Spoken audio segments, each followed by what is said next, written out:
Halo semuanya, jadi hari ini aku akan menceritakan tentang KKN lagi. Buat yang takut, skip aja video ini, jangan ditonton sampai habis. Jadi temanku ini KKN sekitar tahun 2013 ya. Dia kuliah di salah satu universitas yang ada di Malang. Dia ditempatkan di desa terpencil yang ada di Malang. Desa itu hanya dihuni beberapa kakak saja. Posko dia itu berada di ujung desa dan kanan kirinya itu sudah hutan atau bisa dikatakan kebun gitu ya, dan sawah gitu.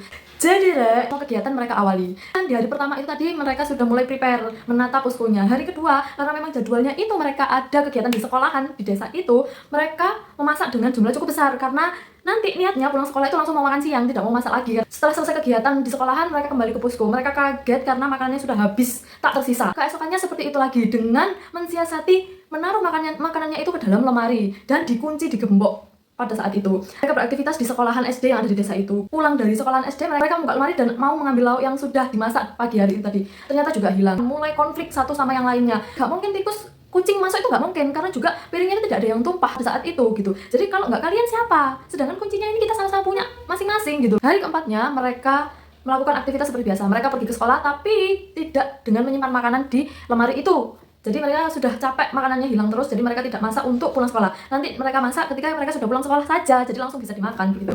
Ketika mereka pulang sekolah, karena pada saat itu mereka mengajar ekstra pramuka dan menemani anak-anak ekstra, pulangnya itu sudah agak sore. Ketika mereka perjalanan pulang, di tengah-tengah kebun yang sepi sekali itu, mereka seperti didahului sama perempuan. Mereka tidak berpikir aneh-aneh karena pada saat itu hari sangat terlihat cerah dan matahari itu masih ada, jadi langitnya masih kelihatan biru. Anak-anak KKN ini menyapa, "Bu," seperti itu. Ibu ini menoleh ke mereka. Tatapan ibu ini sangat tajam sekali, seolah-olah tidak ramah ke mereka. Beberapa menit kemudian, setelah mereka berjalan sambil ngobrol, lihat satu sama lain dan tidak melihat ke depan, terus setelah itu mereka melihat ke depan, ternyata ibu itu tadi sudah hilang. Satu di antara mereka ngomong, "Loh, kok cepet mau kumang aku sampai suka ketok neh." Jadi kepikiran, "Rek, sak marine posko kita iki jalan lurus iki nang ndi yo arahe?" Salah satu temannya nyauti, "Gak ono, wis iki hutan." Lah, terus ibu sing komang, sing kita sopo iku mang? Nandi. Nah, di situ seketika hawanya itu sangat merinding. Ketika mereka menyadari bahwasanya tidak ada rumah lagi di ujung jalan sana, ini rumah terakhir. Mereka kembali ke posko setelah kegiatan sekolah itu tadi.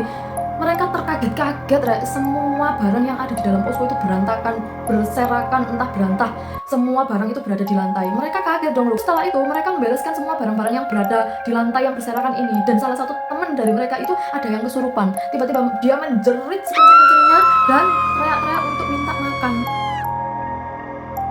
Itu berulang-ulang terus. Seketika semuanya pada ketakutan, bingung harus ngapain. Akhirnya ada salah satu teman yang memberanikan diri untuk tanya, "Anakmu sopo?" Karena mungkin anak itu tadi terpancing emosi ya, karena beberapa hari makanannya itu selalu hilang. Jadi dia mengatakan, "Oh, awakmu sing joko panganan iku kabeh iki ulahmu." Dengan dia yang habis teriak-teriak marah terus ketawa kenceng dan bilang, "Iya, aku yang kene sing joko kabeh iku." Pada saat itu satu kelompok itu tadi kalang kabut ya, karena dia takut, ya khawatir dan nggak tahu harus mau ngapain gitu kan. Teman kita yang kesurupan ini udah kayak berontak, nggak karu-karuan, mau nggak mau dia harus kita pegangi. Kalau nggak, dia akan menyakiti dirinya sendiri dengan dia berontak seperti itu gitu kan. Nah, ada salah satu teman mereka yang inisiatif untuk negosiasi sama setan yang ngerasukin temennya itu tadi. Dia ambil permen, terus nyuruh teman satunya lagi, "Wis kilo permen, ngaliyo yo metu wae kok awake koncoku."